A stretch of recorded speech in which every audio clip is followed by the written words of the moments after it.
Hawak ni Bukol si Selena. Nasaan? Para puntahan natin. Hindi sinabi sa akin ni Sir Eric kung saan niya kikitain si Bukol. Itutumba ko si Garcia. Mag-iingat ka! Bilisan mo, bilisan mo! Kailangan na kitang patayin. Good job pa rin. At natiklunin yung warehouse na ginagamit para sa mga illegal smuggling ng mga baril at ammunition. Bad trip nga lang, Chief, at namatay yung Nick Nock. Gagamit sana natin para mas malaman kung gaano kalalim yung korupsyon dun. Bakit tayo nandito sa bahay na to? Kanino bang bahay to? Okay na po kayo? Kung gusto mong gumati sa akin, huwag mo nang idamay si Selena. Mas gusto niya ako kaysa sa'yo. Hindi na ako mawawala sa tabi. For life? For real. Paano naman ako aakit ng ligaw sa'yo? Kung doon kayo umuwi sa bahay ng karibal ko? Alanganin na rin ako kay Tonyo eh, dahil na rin kay Lara. Parang umiiwas ka na naman eh. Sir, mas maganda siguro kung ganito muna tayo para hindi komplikado. Mag-focus muna ako kay Lola sa ngayon. Hello, Bobby! Bok, di ka na dapat pumunta rito. Nagpahinga ka na lang dapat sa bahay mo. Okay lang yun.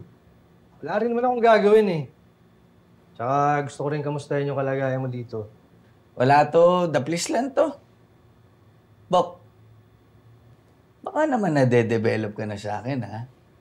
Ngayon pa lang, bago pa lumalim yung feelings mo sa akin, puputulin ko na yan. Dahil taken na ako. Ano ba sinasabi mo? Natagpuan ko na ang one and only ko. Ang sanggang dikit ng puso ko. My lovey-dubs. Kami na ni Tabs. Sir Tonyo. For real. Dubs? Labi. Dubs. Dubs, labi. Labi-dubs. Simpleng mat lang yan at araling panlipunan, Bok. Sir Tonyo, sa'yo lang muna namin sinabi, ah. Ikaw naman yung naging way kaya nagkakilala kami ni Eric, eh. Okay. Ayos yan. Love wins. Tabs, may kukunin lang ako doon sa next station, ha? Oh. Taka lang. Bilisan mo lang, ha? Mamimiss kita. Sting kita. Labi. Kiss ko, kiss ko. I miss you already.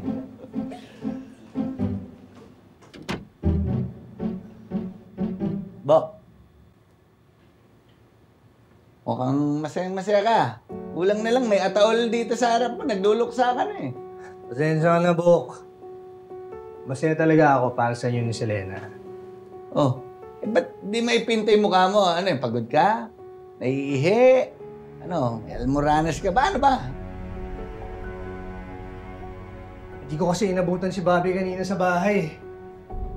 Di man lang ako hinintay.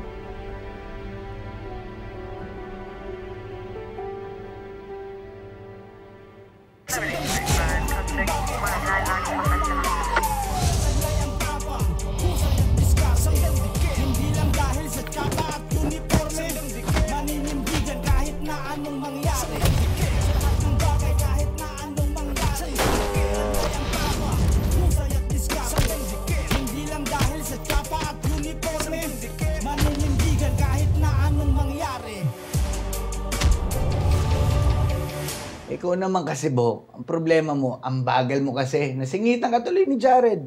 Uy, hindi naman. Nauna ako. Nauna ka. Matanong ko lang, bulati ba si Bobby? Ha?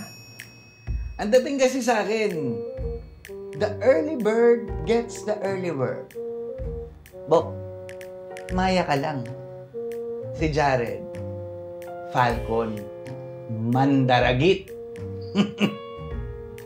Ang sinasabi ko lang, Bok, marami na kaming pinagdaanan ni Bobby para piliin niya si Jared.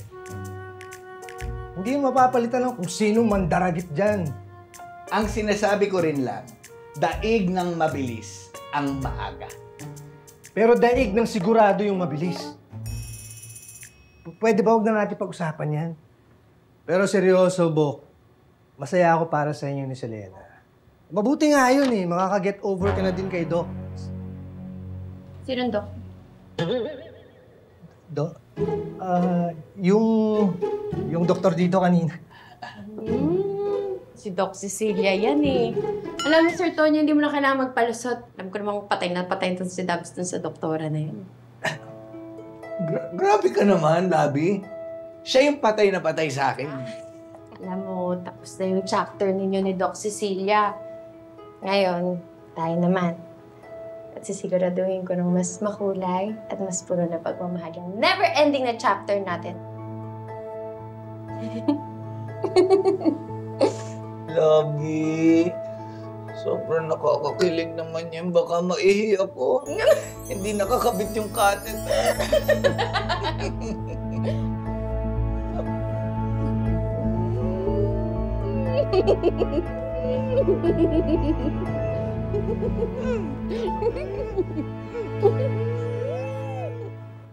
Nicanor Sanchez, male, 40s, around 5'9". No blunt traumas, no wounds, and no gunshots. Possible na kinamatay niya is naturukan ng lason. Lason? Oo, Dok eh. Pero di ko alam. Sabi ni Nicanor Sanchez, nakakakos daw yun ng heart attack. Muntik na nga niya kaming turukan ni Conde nun eh. May dadating na 2 bangkay sa clinic mo tonight. And ang initial report sa mga paramedic, I'm sure they will think na cardiac arrest yung cause of death. Pero hindi to simpleng cardiac arrest. Tama ba? Yes, Cecilia. And this is where you come in.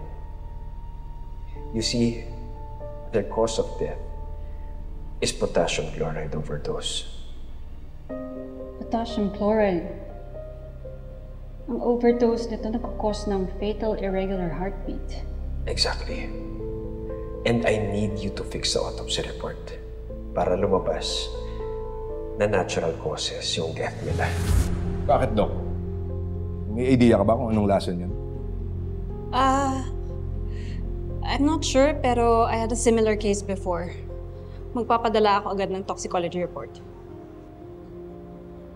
So, accidental poisoning ang kinamatay nitong si Nicanor Sanchez. Yes, Chief. At maswerte ka kami ni Dison at hindi na iturok sa amin ni Lason. Pero malas pa rin kung tutuusin, sir. Bakit naman? Mukhang tauhan lang ni Sanchez yung nagpapatakmo ng gun smuggling. Pero paano pa siya kakanta ngayon kung wala na siyang boses? Anong basa mo, Conde? May kinalaman dito si Roman? Malaki ang chance, sir. Sa dami ng krimen na nailink natin sa kanya, hindi malabong isa rin to sa mga operasyon niya. Umahaba na itong sungay ni Roman, ha? Kailangan talaga siya mahuli.